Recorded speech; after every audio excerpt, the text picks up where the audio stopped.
Let's use Stockpress facial recognition to identify people in your images and help you save time on manual tagging. After your files are uploaded into your workspace, we'll look for people in your images. You can check the progress on the People tab in your single file view.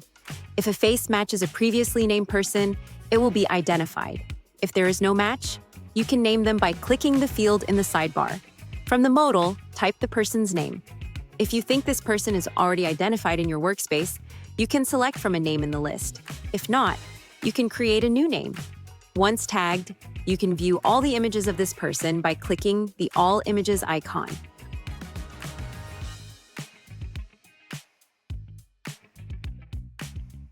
All identified people in your workspace will be grouped on the People page that you can access at any time from your sidebar. From the People page, you can merge people, delete people, and name or edit a person all from the three-dot menu on each person's thumbnail. If you have a user that wasn't identified properly, you can merge them with an already named person by clicking Merge and selecting the correct person.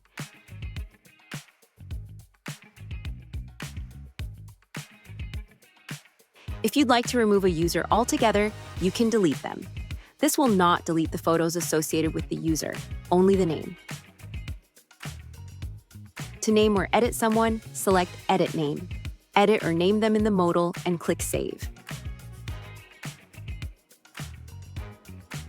If a face was identified that you don't want to tag, or you want to remove a blurred face, you can hide a face from the three-dot menu next to the person here. Once a face is hidden, a Show Hidden Faces checkbox will appear at the top of the list.